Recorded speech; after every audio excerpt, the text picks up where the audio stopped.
안녕하세요. 오늘 대화법, 살리는 말 대화법 두 번째 강의 시간이군요. 저번 시간에 우리가 이제 영양소 대화, 오늘 또 하나 이제 치료받 대화에 대해서 이제 무엇이 다른가 잠깐 공부했어요. 영양소 대화는 살리는 것, 쉽게 말하면 살리는 것. 그 다음에 이제 회복시키는 것, 황호시키는 것, 소망을 주는 것, 좋은 것이에요. 관계를 점점점 좋게 만드는 것이에요. 사람들을 이렇게 모여 살기 때문에 부부는 가정에서 모여 살고, 직장은 이제 사람들이 일하느라고 같이 모여 살고, 동료들이 또 그다음에 사업장도 이제 손님과 주인이 아니면 종업원이 서로 모여 있다 이 말이죠. 왔다 갔다 하면서. 그러니까 사람들은 어느 곳에 있든지 모여 산다 이 말이죠. 심지어 감옥도 모여 살잖아요, 그죠? 모여 살기 때문에 모여 사는 속에서 관계가 좋아지면 그 장소는 그 자체가 천국이 되는 것이에요. 우리가 이 땅에서 하나님 나라를 이루는 방법은 굉장히 간단해요. 우리가 예수 믿으시오, 예수 믿으시오 해야 되지만, 심지어 예수 믿으시오 안 하고 예수 안 믿는 날에 가서 우리 성교센터에 들어가서 자비랑 선교사 아니면 전문의 선교사라는 타이틀을 가지고 의사, 교수 아니면 사업가로 이제 쉽게 말하면 변장해서 들어간다 이 말이죠. 이제 정체는 선교사님이에요. 그러나 그들이 공개적으로 단 한마디도 못하게 돼 있죠. 예수 믿으세요 했다가 그냥 잡혀가니까 안 되지만, 하나님께서 그들에게 지혜를 주셔서 그 전문의 선교사로 들어갔다 이 말이죠. 교수로 가르치는 사람으로, 의사로 병 고쳐주는 사람으로, 사업가로 돈 벌어서 직장 만들어주는 사람으로 들어가면 그들의 삶을 통해서 예수 믿듯이 한마디도 안 했는데 삶의 모습을 보고 그들이 나도 당신이 믿는 예수 믿고 싶어요 하고 오는 사람이 진짜 생긴다. 왜 그래요? 삶에서 그런 예수를 증거했거든요. 그러니까 어떻게 보면 그것이 가장 확실한 전도 방법이에요. 그래서 우리가 삶에서 이제 말로 우리의 삶을 증거해보자. 예수 믿는 사람은 예수 믿는 사람답게 말해야 될 거 아니에요. 용어만 은혜 받았습니다, 할렐루야, 그 예수 믿었다고 천만에 그거 아니에요. 예수 믿는 사람이 주여 주여 주여 한다고 해서 예수님께서 다 받는다 그래서 예수님이 말씀하셨잖아요. 내가 이 땅에 다시 왔을 때 너희들이 주여 주여 100마디 해보고 너희들이 내 이름을 비추신다고 쫓아내고 병을 고쳤어, 나 너희들을 몰라 그런다고 예수님이 직접 말씀하세요. 왜요? 입술로 얘기하는 건 소용없다는 얘기죠. 바로 그런 식으로 우리가 이 땅에서 예수 믿는 자로서, 심지어 여러분들이 교회를 안 다니는 분도 있을 것 같은데 교회를 안 다니도 좋아요. 여러분들의 삶에서 말이 변해서 여러분들이 소속된 그 사회를 아름답게 만들 수 있다면 그것이 바로 하나님께서 기뻐하시는 일이 된다 이 말이죠. 그래서 지금 이 지뢰밭을 대화를 우리가 이제 제거해보자. 지뢰밭 때는 남에게 상처 주고 마음에 좌절감을 주고 그에게 정말 어떤 사람에게서 삶의 의욕까지 뺏어버리는 그런 나쁜 거다 그랬어요. 제가 이제 지난주 숙제를 해드렸는데, 숙제, 우리 사람이 누구나 싫어하는 말 숙제죠, 그죠? 그러나 어쩔 수 없이 해야 돼요. 왜 그래야지 여러분들이 저같이 공부한 거 이렇게 한번 해볼 거 아니에요. 실습하려고 보면 맨날 귀로 들어봐서 뭐예요? 소용없는 거예요. 머리로 하는 건 아무 소용없어요. 알았으면 내가 실천해보자고 해보는 것이에요. 그래서 여러분들이 그동안 막 썼던 말, 아니면 여러분들이 주위에서 하는 말, 아니면 내 가족이 하는 말 한번 들어보자 그랬잖아요. 전에 같으면 당연한 걸로 알았지만 이제 대화법이라는 걸 염두에 두고 들으면 말을 이렇게 하는구나 하고 이제 듣게 될 거예요. 그래서 제가 12페이지 그 숙제 내용이 우리 대화는 어떠한가 하는데 제가 뭐라고 썼냐면 글자대로 이제 부부가 하는 얘기 써놨어요. 여기 쓰레기 안 보여? 당장 치우지 못해 하고 남편이 얘기했단 말이죠. 아내가 얘기해요. 왜 나보고만 치우라는 거야? 그렇잖아요. 너는 손 없어 이 말 아니에요. 당신은 손이 없어? 그럴 수 있는 것이요. 제가 이거 직접 겪은 거예요. 어느 모임에 갔는데 제가 이렇게 걸어가는데 어느 여자 집사님이 여보세요 불러요. 그래서 예 그랬더니 자기 코앞에 자기 앞에 한 2~3m 떨어져 있는 바닥에 휴지가 떨어져 있어요. 저는 거기서 한 20m나 돼요. 근데 날 부르더니 여기 휴지 떨어졌잖아요. 휴지 가서 저기다 쓰레기통에 버리세요 그랬단 말이죠. 제가 뭐라 그랬겠어요. 예 가서 저 주소 넣지 않았어요. 저는 그렇게 안 해요. 전 대화법을 알기 때문에 할 말을 알아요. 그래서 대화법으로 말을 하면서 지금 이 휴지가 제가 떨어져서 줄 수도 있지만 지금 집사님 앞에 코앞에 있네요. 집사님 손이 있으시잖아요. 집어서 넣으세요. 그러고 저는 가버렸어요.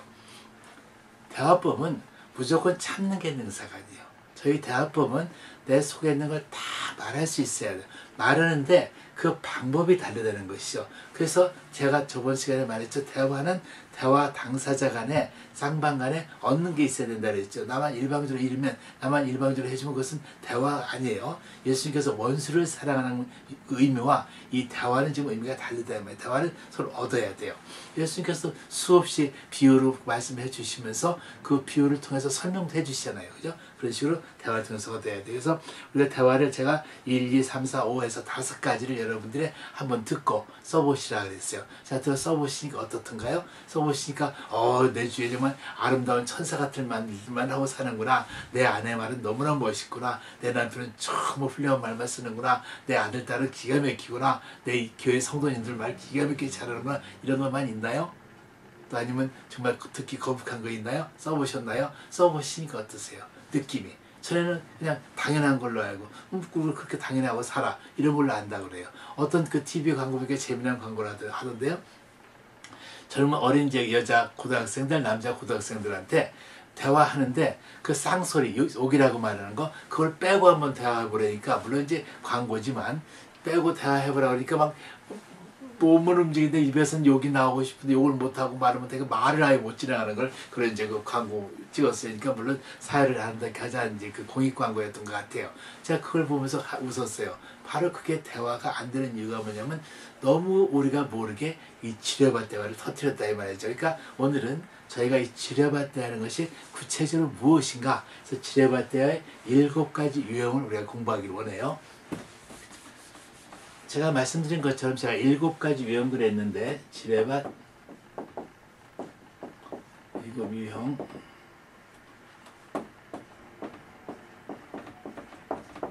이 7유형은 제가 분류한 거예요. 물론 저를 이제 제가 배운 다른 곳에서 뭐 더 많이도 분류하고 또 여러분들도 공부하다 보면 7가지가 아니라 더 많이 분류해야 돼 아니면 더 적게 분류해야 돼 이것은 자유예요. 제가 깨달은 대로 하는 거예요. 근데 저는 이제 여러 가지 공부하다 보니까 우리가 이제 기억하고 공부하기 위해서는 7가지 분류했으면 좋겠다 해서 저는 7가지 분류했어요. 먼저 뭐냐면 그 강요의 지뢰밭이에요. 강요. 그제대로 원하지 않는 막 강요하는 거예요. 두 번째가 충고의 지뢰밭이에요. 충고란 용어는 참 좋은 것이에요. 잘 되라고 좋게 하자고 해서 주는 것이 충고인데 이것이 이제 잘못되게 전달되면 충고의 지뢰밭이 된다 이 말이죠. 그 다음에 이제 세 번째가 신문. 그때 막 그 형사들이 그 도덕들 강도들을 막 따지듯이 아니면 기자들이 그 어떤 기사를 쓰기 위해서 막 따져 들어가잖아요. 그분들은 당연히 그렇게 신문하셔야 돼. 왜냐하면 육하원칙에 따라서 기사를 써야 기사가 정확하잖아요. 언제 어디서 왜 무엇을 어떻게 뭐 이렇게 쭉쭉 쑤써나가잖아요. 그렇게 써야지 아니면 소설 수도 있으면 그것은 기사 의미가 없죠. 또 경찰이나 형사님들이 강도 막 잡을 때, 그때 네 감정이 그랬어. 이거 끝나면 안 되잖아요. 언제, 왜, 어디서, 무엇을 하고, 이제 막 따져서 그 조서도 써야 되고, 조사해야 되니까. 그런 신문.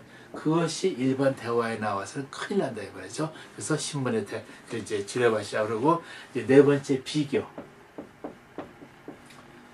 이것은 아주 나쁜 것이에요. 우리 인간들 관계에서 가장 나쁜 지뢰밭이 아마 이 비교의 지뢰밭일 거예요. 부부가든 자녀간이든 뭐 어느 관계에서는 가장 나쁜 지뢰밭 중에 최악의 지뢰밭이에요. 그 다음에 이제 비난과 논쟁이 있어요. 비난 논쟁이 지뢰밭이 있고 그 다음에 무시하기가 있어요.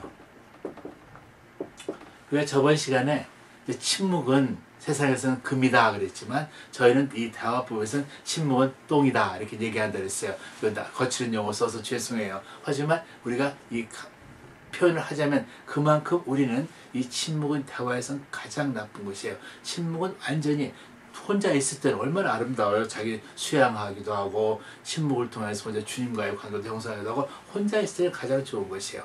또 예를 들어서 어떤 장소에서 잘난 체 막 하는 게 아니라 내가 침묵으로 조용히 나 겸손하기 위해서는 그런 일시적인 그런 행동 그런 것은 아름답지만 대화라는 것은 서로 자유롭게 많은 그 서로의 생각을 얘기해야 돼요. 한쪽은 얘기 안 하고 그냥 있으면 어떤 사람인 것 같아요? 지금 상대 정보만 캐내려고 그런 사람이에요. 우리 여러분들 대화하시다 보면 그런 사람 가끔 있죠. 사업 때문에 만났던가 할 때 자기는 말 안 하고 남 말하는 것만 자꾸 들으려고 그러는 사람. 심지어 한마디 그럼 그건 어떤데요? 그것은 왜요? 하고 물으면 모르는 사람 자꾸 주주주주 얘기한다 이 말이죠. 순진한 사람들은. 근데 그 사람들은 머릿속으로 다 듣고 기억하고 아니면 노트에다 기억해놓고 그 정보를 갖다 자기가 자기 유익에다만 써먹는다 이 말이죠. 이런 것도 엄밀히 말하면 좋은 게 아니에요. 그러니까 어쨌든 이 무시하기는 여러 가지가 이제 들어가죠. 상대를 완전히 진짜 무시해버리고 아니면 말을 바꿔버려.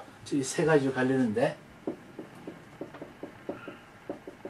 이것은 그 대화를 잘라먹기예요. 카트예요. 그 다음에 상대에다가 이제 화제 바뀌기인데 저희 아내가 잘하는데 화제 바뀐데 갑자기 얘기하다가 엉뚱한 데로 점프해버려요.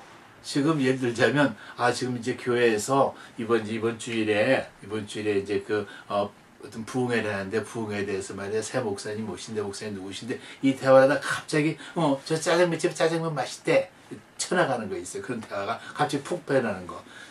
그런 대화가 갑자기 바뀌는 거. 그것이 화제 바꾸기 점프예요. 이것도 상대를 무시하는 거죠. 물론 이제 대화하다가 그래서 교회 대화를 하든 어떤 대화를 하다가 갑자기 다른 얘기하고 싶으면 그 사이에 그 인서트 어떤 이제 전에 들어가는 관계되는 중간 용어를 넣을 수가 있어요. 근데 말이야 하고 이게 한마디를 넣으면 그 말이 변화가 일어나요. 그 전환이 일어난다 이거죠. 그런 것은 괜찮아요. 근데 그것도 없이 갑자기 지금 그 목사님이 말이야 설교를 참 잘하신데 설교를 하는데 막 설교를 충분하게 하신데 갑자기 근데 저 지금 탕수육이 참 맛있게 하는데 우리 그 집 가서 오늘 저녁 먹을래? 갑자기 얘기해버리면 그 짜장면이 아무리 맛있고 탕수육이 아무리 맛있어도 지금 대화 한 사람은 김이 샌다 이 말이죠. 그러니까 그런 식으로 갑자기 좀 빠져나가면 안 돼요. 그다음에 세 번째가 뭐냐면 이제 빈장거리네요.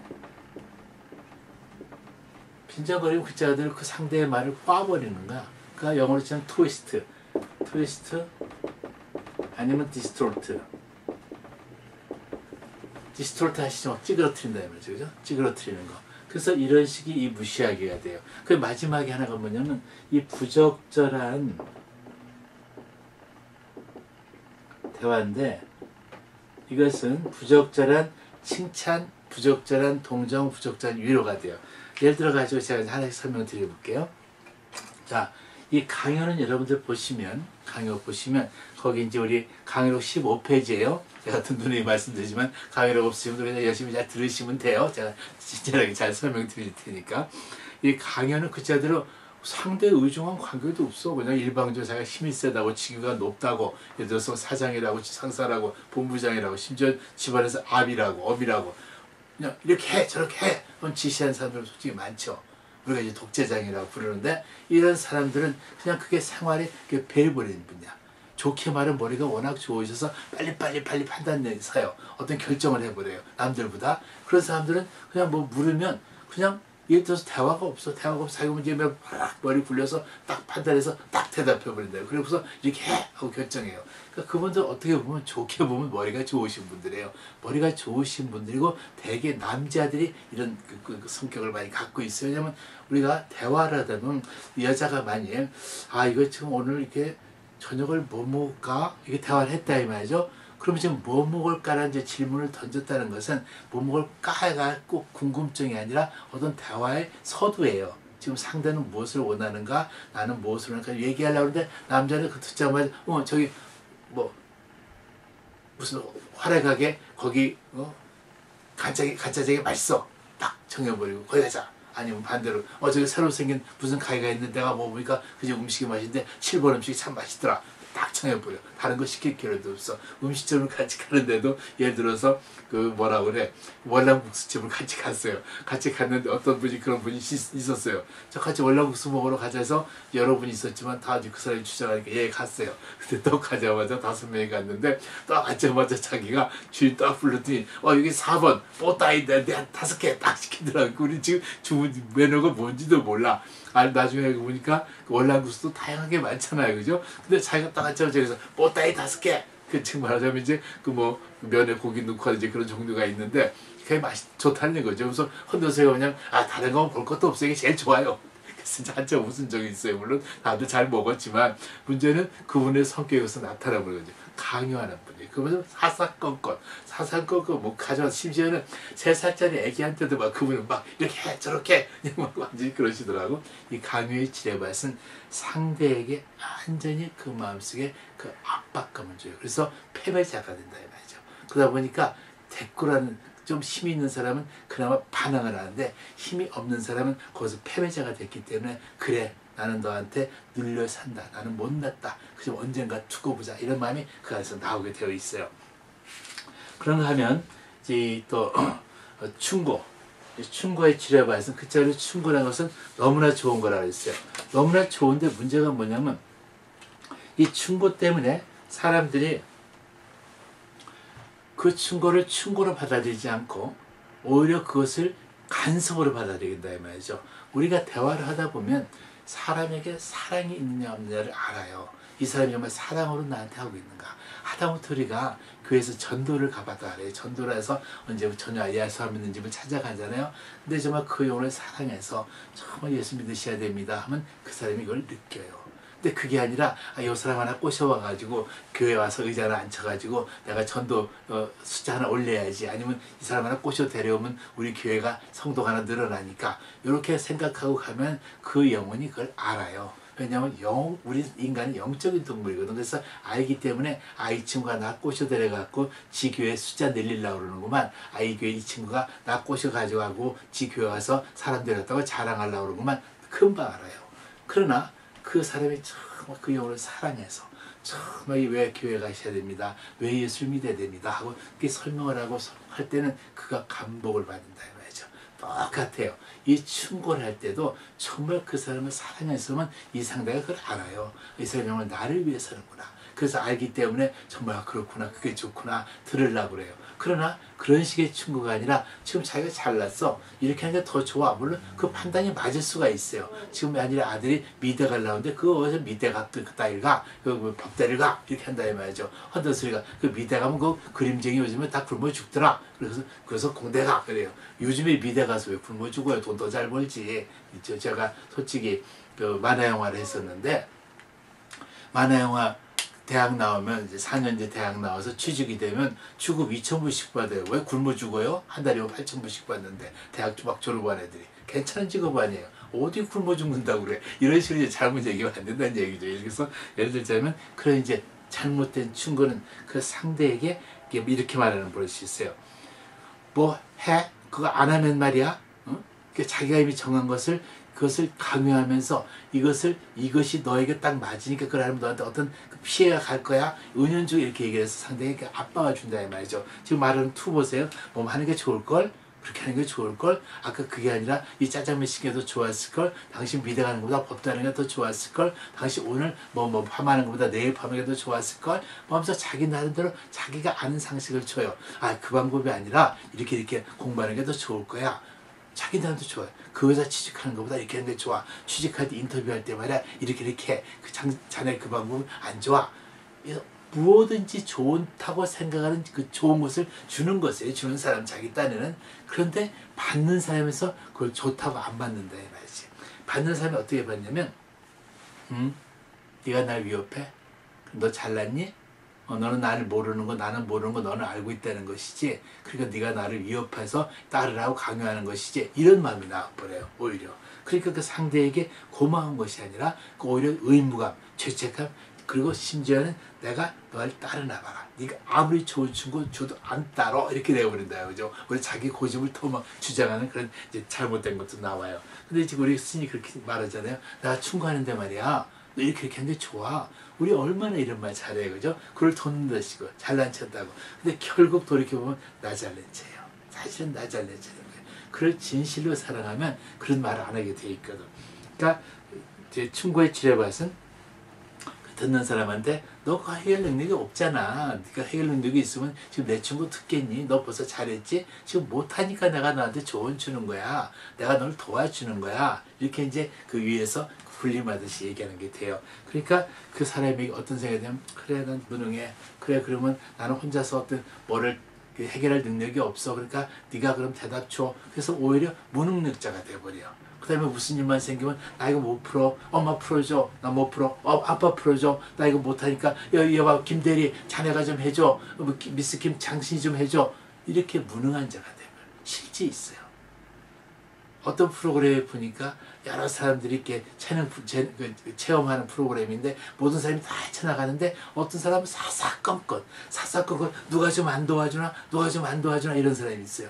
이 사람이 바로 이런 사람이에요. 그 사람은 똑똑한데 이 사람 혼자서 뭘 하는 것을 이것이 익숙치 못해요. 언제나 주위에서 도와주고 주위에서 충고해 주니까 도와주는 엄마 없나? 도와주는 아내 없나?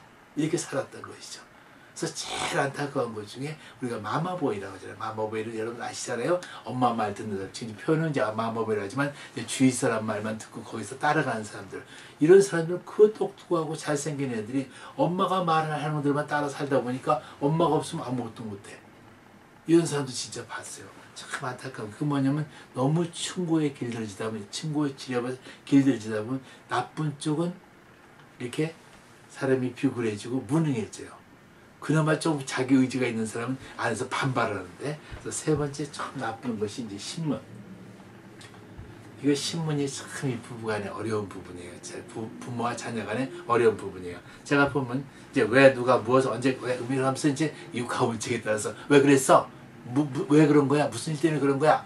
얘기만 하면 그게 막 따져 들어가요. 따져 들어가는데 이 따져 들어가는 사람들 대충 하시는 방법들이 뭐냐면 한 번 따졌다 해서 끝나질 않아.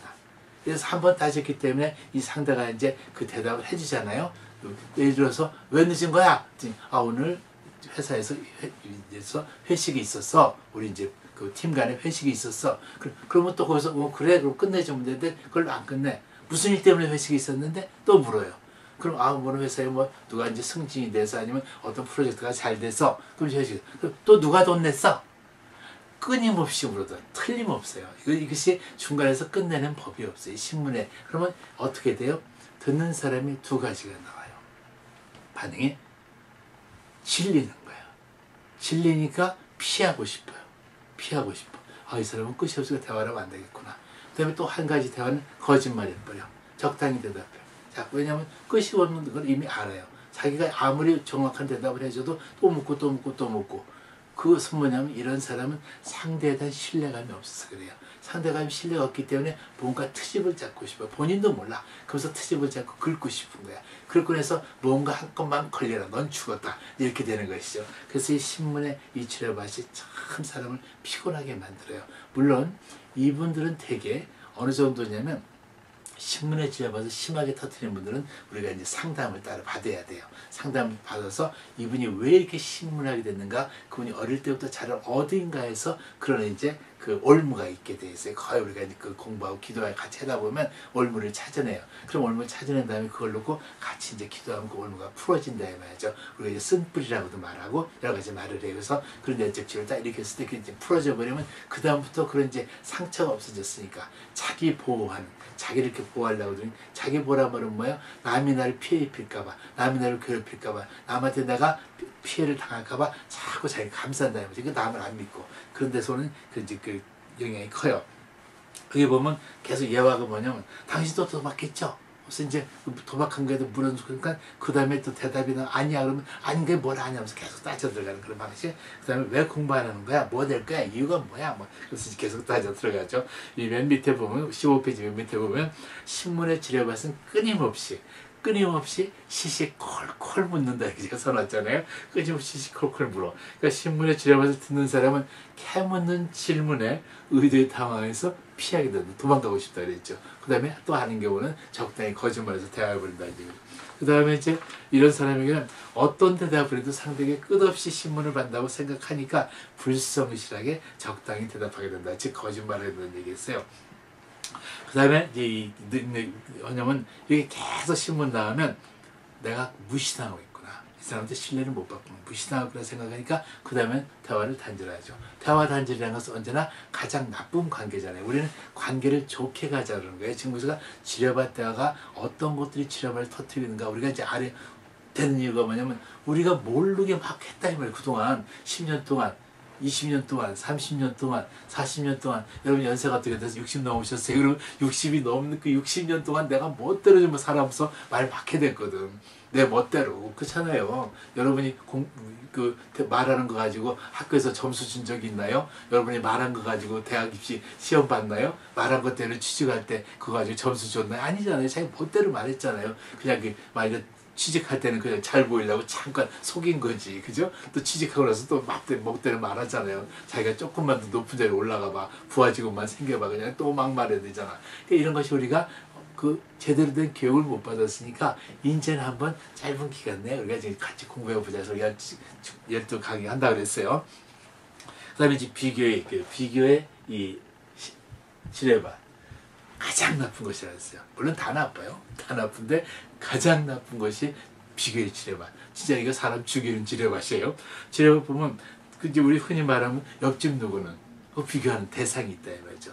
아니면 그 비교의 대상을 직접적으로 찝지 않아도 그 대화 중에서 얼마든지 비교의 대상을 우리가 만들잖아요. 그죠? 당신은 왜 그 모양이야? 왜 그 모양이라 그러는 순간 어느 다른 그 모양이 아닌 어떤 그 빛체가, 대상체가 있다 이 말이죠. 그죠? 당신은 왜 이렇게 생겼어? 자, 그렇게 생기지 않은 다른 대상이 있다 이 말이에요. 뭔가 대상이 있기 때문에 그걸 비교를 하니까 그 비교한 것에 내가 만족하지 못하니까 자, 그 비교를 하는 거예요. 만족해봐요. 그걸 왜 비교해? 그 만족감이 미쳐오고 행복해 죽겠는데, 사랑하는데, 만족하면요 배가 불룩 나와도 이뻐요. 근데 배가 불룩 나오고 미워. 왜냐면 만족을 못하니까 야 옆집 남자는 식스팩이 있던데 당신 왜 식스팩 없어? 이렇게 되어버리는 거야. 배가 불룩 나왔으면 또 식스팩이 있으면 어때? 가족만 사랑하면 되지. 물론 배가 너무 많이 나오면 이제 고혈압 걸리고 병이 있으니까 안 좋지만 그런 이유가 아니라 저 남편은 식스팩 있던데 그래서 텔레비에 나온 남자들 멋있는 식스팩 그거 바라보고서 남편 뚱뚱한 배 바라보면서 당신 그 꼴이 뭐야? 이런 거 안 된다 이 말이죠. 또 마찬가지 남편도 마찬가지예요. 텔레비에 이쁜 여자 보면서 한번 시큼 여자 보는 거 뭐예요? 자기 아내 보는 거. 왜 저 여자는 저런데 당신 이렇게 생겼어? 표정으로 말하는 거 아니에요? 실제 말로도 당신은 그 모양이야. 옆집 누구 엄마는 머리도 이쁘게 하고 다니는데 제가 그 말을 잘못했다고 되게 혼낸 적이 있어요. 저는 보편적인 남성처럼 저는 여성이 머리가 기는 걸 좋아해요. 그래서 저희 아내도 처녀 때는 머리가 길었어요. 이쁘잖아요. 머리가 길어서 이쁘했는데 어느 날 결혼을 하더니 자기 모델로 쏙 잘라버리더라 이 말이죠. 이유가 뭐냐면 이유가 합당해요. 얘기 들어보니까 애기를 키우다 보니까 애기가 머리 잡아 당기고 뭐 그렇게 힘이 들어서 이제 잘랐다는 거예요. 그러나 나는 긴 머리가 좋은데 나는 긴 머리가 이뻐서 더 좋아했는데 근데 자기 모델 자기 거라고 뚝뚝 잘랐다 이 말이죠. 그래서 내가 아니 그 긴 머리 좀 계속 길리지 그랬더니 이제 그거 가지고 이제 말다툼이 벌어지는 것이에요. 그러니까 이런 식으로 대화는 터무니없는 데서 이제 벌어진다 이 말이죠. 그래서 이제 비교는 가장 나쁜 것이다 생각하시면 돼. 비교의 지뢰밭을 듣는 사람은 열등감을 느끼게 된다. 이유가 뭐냐면 우리 모든 사람은 다 인정받고 싶어요. 모든 사람은 다 칭찬받고 싶어요. 그러니까 칭찬받고 싶어 한다는 말은 인정과 칭찬받는다. 또 다른 말로 인정과 사랑받고 싶어요. 그러니까 이것이 지금 무너진다고 생각하시오.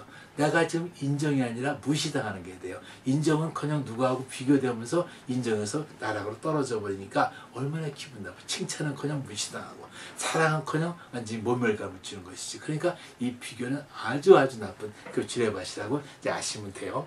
그 다음에 이제 비난 논쟁. 지금 어떤 말하는 거에서 그 사람이 잘못된 점을 꼬집어내요. 아까 신문의 지뢰밭은 어떤 이유를 찾아낸다 그랬잖아요. 근데 이 비난 논쟁은 이제 잘못을 찾아낸다 이 말이죠. 너 틀려 먹었어. 너 왜 그 모양이야? 그래서 계속 이렇게 하는 식이 비난 논쟁이 돼요. 그래서 근데 재미난 거는 이들의 말 습관이 있어요. 말만 하면 그게 아니고 이렇게 얘기하는 버릇이 있는 분이 있어요. 혹시 생각해 보세요. 여러분이 그렇게 하고 계시지 않는지 아니면 대화를 하다가 내 주위에 있는 사람이 나하고 대화하는데 툭 하면 말 속에서 그 말을 던지고 있어. 그게 아니잖아. 그게 아니야. 그게 아니고 이렇게 말하는 분들. 이런 분들이 이제 이 비난 논쟁의 굉장히 선수들이에요. 예를 들어서 우리가 이제 똑같은 그분이 말하는 것을 이제 그게 아니고 다르다고 얘기할 수 있는 것도 방법이 있다 이 말이죠. 예를 들어서 그렇게도 생각하시는군요. 그렇지만 또 이런 생각도 있지 않을까요? 혹은 이렇게 얘기할 수 있는 방법이 있어요. 근데 그게 아니라 상대의 말은 뚝 달려먹고 인정 안 하고 그거 틀려서 그게 아니야. 이렇게 얘기하는 게 우리가 얼마나 주위에서 많이 들어볼 수 있어요. 정말 많아요. 저도 그 중에 하나였어요. 저도 모르게 그런 말을 자주 했다 이 말이죠. 왜냐하면 상대의 의견 듣고서 내가 더 잘났다고 생각하니까 더 많은 좋은 생각을 해냈으니까 그거 틀렸고 이게 맞으니까 그게 아니고 했다 이 말이죠. 근데 어느 순간 제가 이 그게 아니고 얼마나 상대를 무시했는가를 깨달은 그 순간, 솔직히 깨닫지 못했으니까 제 멋대로 저도 했겠죠, 그죠? 깨달은 그 순간, 이게 나의 사소한 말버릇이 상대를 참 기분 나쁘게 했구나. 하지 말아야 되겠다. 그래서 점점 허지 말아야 되겠다. 이제 깨달아지고 허지 말아야 되겠다를 행동으로 옮기다 보니까 그게 아니고 10번 하던 걸 이제 5번, 5번 하던 게 이제 2번, 5번 하던 게 1번 없어지려고 애를 쓰다 이 말이죠. 물론 지금도 저도 사람이니까 제가 누누이 말씀드려요. 우리는 사람이에요.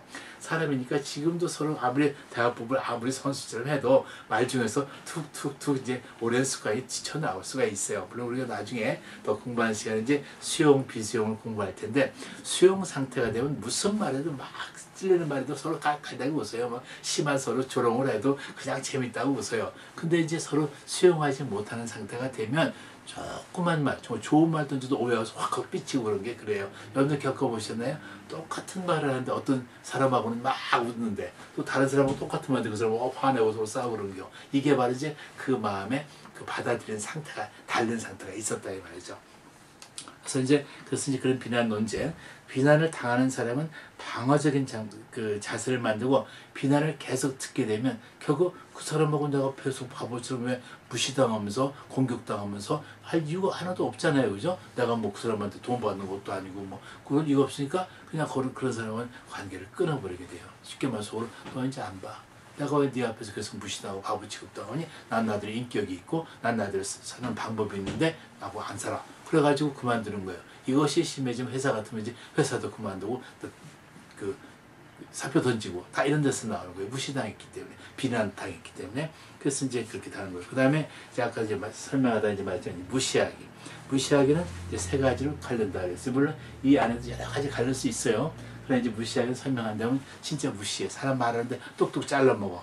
그래서 예를 들어서 말 하고 있는데 알았어 그거 필요 없고 말이야. 뭐 들으나 말하지 뭐. 이렇게 말 똑 잘라 먹어. 그럼 말하는 사람 뻥찌잖아요. 그죠? 그러면 곤란했잖아요. 그럼 뭐 타다는 것도 아니고 뭐 그까짓 갖고 그래. 그러면 열심히 말하는 사람 아주 황당해지는 것이에요. 이런 것이 진짜 무시하는 거예요. 그 다음에 예를 들어서 화제를 바꿔버려요. 그래서 지금 참 남이 막 열심히 얘기하고 있는데 속이상에서 지금 예를 들어서 와이프가 아내가 지금 교통사고를 뻥 나고 왔어. 뻥 나와서 이쁜 차 얼마나 여성들이 차 이뻐하고 잘 바꿔요. 남자들은 뭐 새 차 뭐 한 달에 한 번에 여성들은 막 일주일에 한 번 뭐 더 자주 해서 차 이쁘게 잘 닦았는데 차가 뻥 사고 나면 얼마나 속상해. 막 거기다가 이게 이제 스크래치나 그러면 속상하잖아요. 그러니까 돌아와서 막 속상한 얘기하면 남자가 그까짓 건 뭐 별거 아니구만. 그 자동차 수요 공장에 맡기고 말아. 그 다음에 다른 얘기해. 지금 조금 있다가 스포츠 중계하는데 그거 보자고. 그럼 여자가 기분이 좋나요? 이렇게 화제를 탁 점프해버리면 아주 불쾌해요. 그러니까 이게 성격일 수도 있고 말 습관일 수도 있는데 이게 정말 이렇게 점프하고 대화의 주제는 다양할수록 좋아요. 예를 들어서 지금 말씀드린 것처럼 교통사고 얘기하다가 뭐 스포츠도 나올 수 있고 스포츠 얘기하다가 정치 얘기 나올 수도 있고 남자들 좋아하는 군대 얘기 나올 수도 있고 다양한 건 원래 좋은 거예요. 대화 주제는.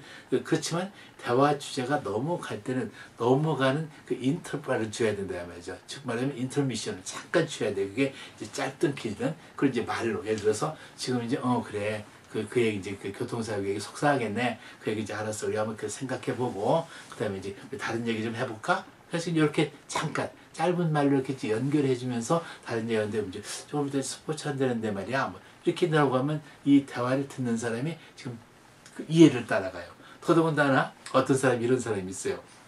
저에 가까운 사람인데 대화를 지금 예를 들어서 주어를 잘 빼먹고 얘기해요. 그러니까 예를 들어서 김 목사님에 대해서 저 김아무개 목사님 막 얘기하다가 갑자기 계속 말을 하는데 근데 말이야 그 목사님이 부흥회를 했는데 말이야 조금 있다가 텔레비를 보니까 그러니까 나는 이제 그 김 목사가 계속 텔레비 보는 걸로 얘기를 들어가고 알고 보니까 이미 다른 사람 얘기로 넘어가 버렸어요. 주어를 얘기하니까 듣는 사람 모르고 뻥치다 보니까 나중에 겨우 들어가냐면 똑같이 이제 그 주어 김 목사가 나왔는데 대화하다가 나중에 보면 저기 이제 러시아 갔대. 그러면 난 듣다가 그 김 목사 러시아 간 거야. 아니 그게 아니고 박 집사가 이렇게 나오면 이제 우리는 이제 듣는 사람 황망해져. 이런 것도 일종의 말하면 점프예요. 화제 바꾸게 되버리는 거예요. 그러니까 화제 바꾸게 되면 그 듣는 사람이 불성실하게 느껴져요. 이 사람이 나를 무시하나? 이렇게 말 함부로 하나? 불성실함이 느껴져요. 그리고 또 하나가 이제 그 빈정거림. 진짜 이것은 노골적인 인격적인 무시죠. 빈정거리면 상대가 무슨 말을 하는데 야 그렇게 공부하지 않다가 깡통이나 치는 거지가 될 거다. 왜 그래 바보같이 자꾸 말을 모멸감 주는 것. 이것은 상대의 그냥 인격을 무시하는 것이니까 실질적으로 관계가 단절되죠. 무시당하면서도 좋다고 그래요 예 하는 사람은 아무도 없어요.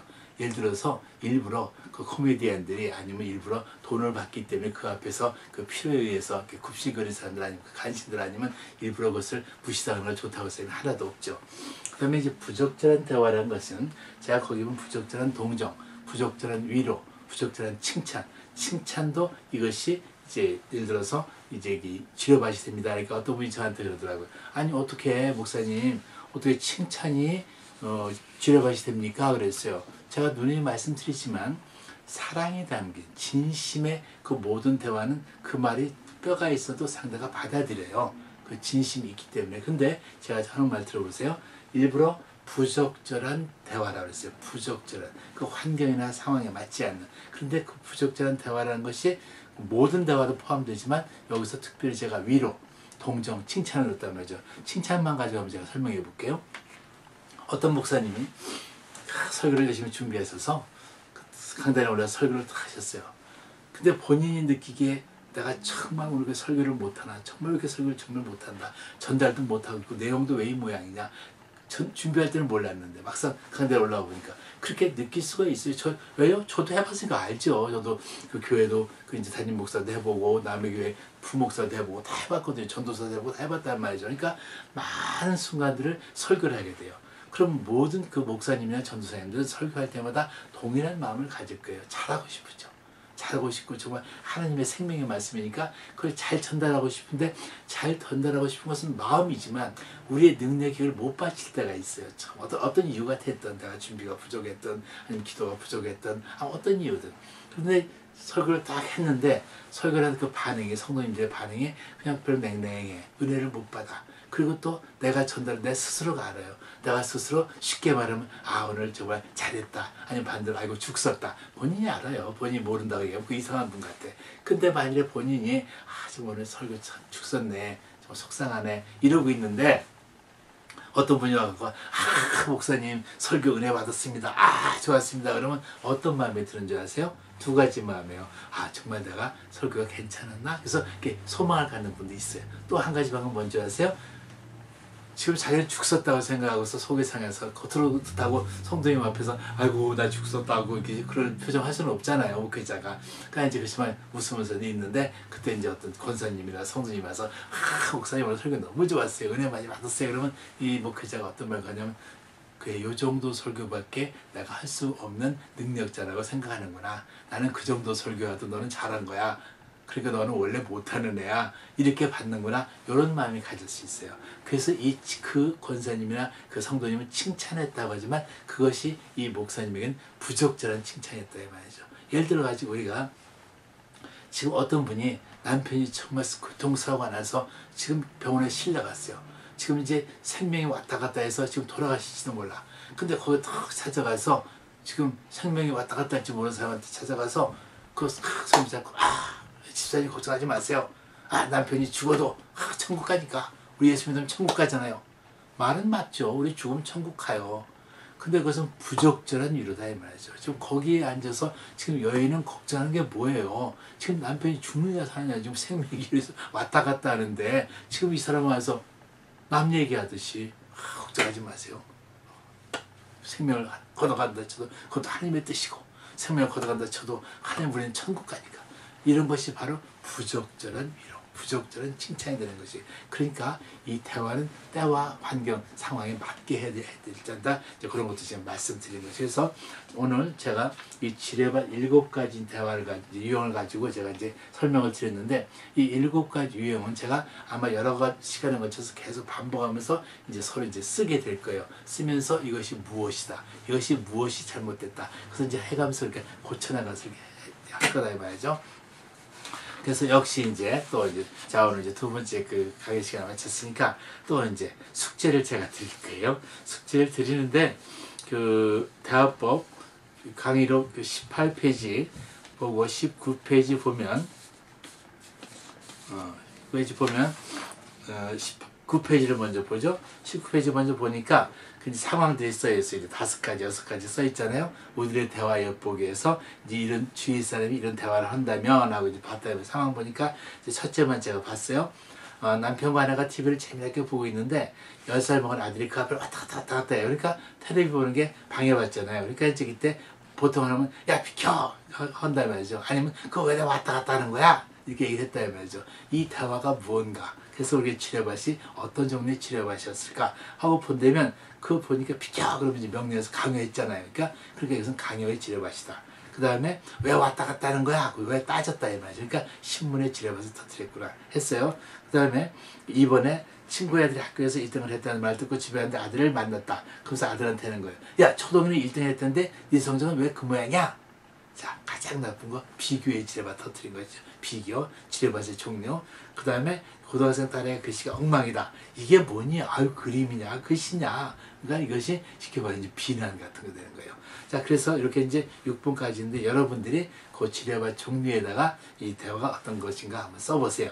그리고 이제 이 강의력이 없으신 분들은 자, 이제 저번 주 우리 숙제했던 것처럼 여러분들 주위에 하는 말들 여러분이 그냥 한 5가지 정도 이렇게 백지에다 써보세요. 써보시고 그것에다가 이것이 어떤 치료밭, 오늘 7가지 배운 치료밭 중에서 어떤 치료밭인가, 강연가, 충고인가, 아니면 이제 비교 비난, 이제 예를 들어서 그 신문, 그 무시하게 부적절한 대화인가, 어떤 것인가 해가지고 써보자 이 말이죠. 그 써보고 그 다음에 그 옆에다가 같은 종이에다 옆에다 뭐냐면 자 그러면 이렇게 이제 다른 사람이 말했는데 나는 어떻게 말할까? 내가 말한다면 어떻게 말할까? 실제적으로 한번 써보는 거예요. 일부러 멋있게 천사처럼 일부러 하려고 하지 마시고 평소에 하시도록 솔직하게 써보세요. 제가 보자고 할 테니까. 그래서 그것을 내가 실제 하는 말이든 여러분의 말을 한번 써보자. 나 같으면 이때 이렇게 말했을 것이다. 써봐요.